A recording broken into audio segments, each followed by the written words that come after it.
Assalamualaikum warahmatullahi wabarakatuh.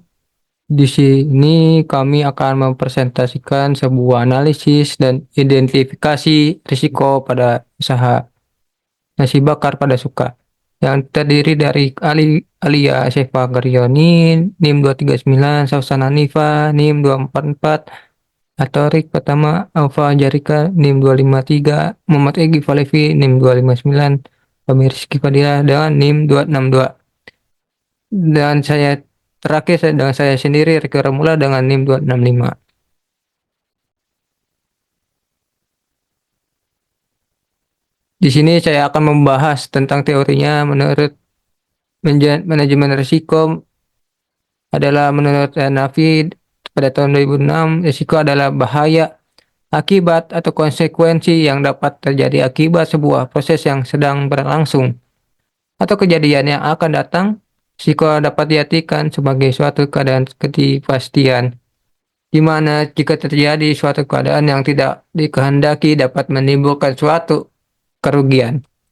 Tujuan yang hendak dicapai dengan manajemen risiko adalah menghindari perusahaan dari kegagalan, mengurangi pengeluaran, naikkan keuntungan, menekan biaya produksi, dan sebagainya. Baik, slide selanjutnya yaitu profil UMKM Nasi Bakar Pada Suka. Nama perusahaan Nasi Bakar Pada Suka, pemilik Ibu Rati, tahun berdiri 2018, alamat Komplek Pada Suka Indah, Blok B nomor 50, Kecamatan Cimahi Tengah, Kota Cimahi. Jenis usahanya bisnis olahan makanan di bidang kuliner yaitu nasi bakar. Selanjutnya yaitu identifikasi risiko. Di sini ada fungsi perusahaan, kode, dan risiko. Fungsi perusahaan pertama, sumber daya manusia, memiliki 3 kode, yaitu ada kode S1, S2, dan S3. Di sini kode S1 memiliki risiko kecelakaan kerja, kode S2 memiliki risiko kesehatan karyawan, kode S3 memiliki risiko penurunan motivasi karyawan. Selanjutnya ada operasional yang memiliki 4 kode, ada kode O1, O2, dan O3, dan O4. Di sini, kode O1 memiliki risiko kerusakan peralatan, kode O2 memiliki risiko kekurangannya bahan baku, kode O3 memiliki risiko kesulitan mencari gas, kode O4 memiliki risiko mati listrik. Selanjutnya ada pemasaran yang memiliki 2 kode, yaitu ada kode P1, P2. Di sini kode P1 memiliki risiko adanya pesaing, kode P2 memiliki risiko kurangnya promosi. Yang terakhir itu ada keuangan yang memiliki 3 kode. Ini kode K1, K2, dan K3. Di sini kode K1 memiliki risiko harga bahan baku meningkat. Kode K2 memiliki risiko kesalahan dalam transaksi. Kode K3 memiliki risiko modal yang terpakai. Slide selanjutnya akan dibacakan oleh rekan saya. Saya Sausan Hanifah dengan NIM 51112112444, pengukuran risiko. Dimensi yang diukur ialah besarnya frekuensi kerugian, tingkat kegawatan severity. Skor 1, probabilitasnya kurang 2 per bulan. Keterangannya sangat jarang. Skor 2, 2-4 per bulan. Keterangannya jarang. Skor 3, 4-6 per bulan. Keterangannya kadang-kadang. Skor 4, 6-8 bulan. 8 per bulan. Keterangannya sering. Skor 5, probabilitasnya 8-10 per bulan. Keterangannya sangat sering. Skor 1, dampaknya kurang dari 500.000. Keterangannya sangat kecil. Skor 2, dampaknya 500-1 juta. Keterangannya kecil. Skor 3, 1 juta sampai 1.500.000. Keterangannya menengah. Skor 4, 2 juta sampai 2.500.000. Keterangannya besar. Skor 5, lebih dari 2.500.000. Keterangannya sangat besar. Pengukuran risiko fungsi perusahaan, sumber daya manusia, kode S1, kecelakaan kerja probabilitasnya 2, dampak 0,4, kode S2, kesehatan karyawan, probabilitas 5, dampak 0,5. Kode S3, penurunan motivasi karyawan, probabilitasnya 1, dampaknya 5. Fungsi perusahaan operasional, kodenya O1, kerusakan peralatan, probabilitasnya 5, dampaknya 2. Kode O2, kekurangan bahan baku, probabilitasnya 5, dampaknya 5. Kode O3, kesulitan mencari gas, probabilitasnya 5, dampaknya 3. O4, mati lampu, probabilitasnya 2, dampaknya 3. Fungsi perusahaan pemasaran, kodenya P1, adanya pesaing, probabilitasnya 5, dampaknya 2. Kode P2, kurangnya promosi, probabilitasnya 2, dampaknya 2. Fungsi perusahaan keuangan, kode K1, harga bahan baku meningkat, probabilitasnya 5, dampak 4,5. Kode K2, kesalahan dalam transaksi, probabilitasnya 2, dampaknya 4. Kode K3, modal yang terpakai, probabilitasnya 4, dampaknya 4. Baik, selanjutnya ada pemetaan risiko. Yang pertama itu S1 SDM di kuadran keempat, dilanjut ada S2 di kuadran ketiga, lalu ada S3 di kuadran kedua. Selanjutnya ada operasi.